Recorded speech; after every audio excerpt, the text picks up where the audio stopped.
this happened. For some reason, when I was doing a mill job, my CNC decided it was going to start traveling down and down and down. Still over a little more than half an inch, but I wanted these tabletops to be 3/4 to it. I might be able to salvage this. I can't tell you how frustrating this is. But if I salvage it, then basically I got to mill everything down to this height across the board, and I'm going to need to make sure my other top, since I'm doing matching tables, also is aligned that or has that same depth.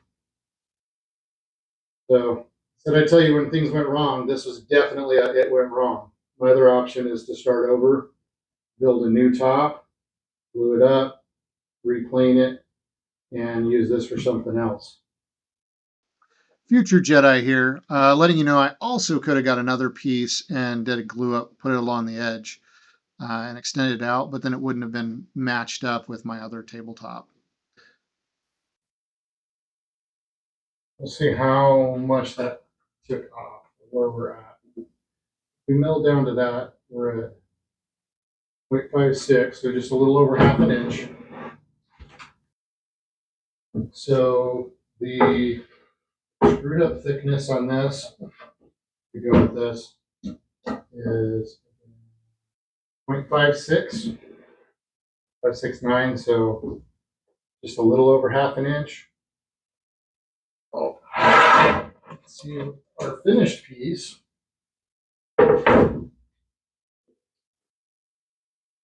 So 16 millimeters. Just because those units are a lot easier to go on. Not sure why America stuck with base 12. Base 10 is much simpler. Okay, so this is 14 millimeters, so we'd have to take 2 millimeters off. Actually, that's a better way to measure it because that's how the CNC we calculate it is in millimeters. So I need to take 2 millimeters off of this. So it's a significant cut.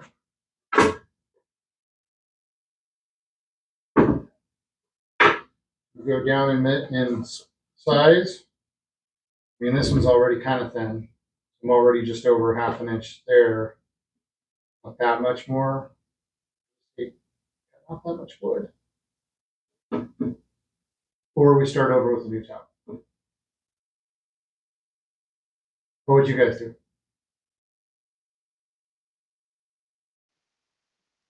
Well, what would you do?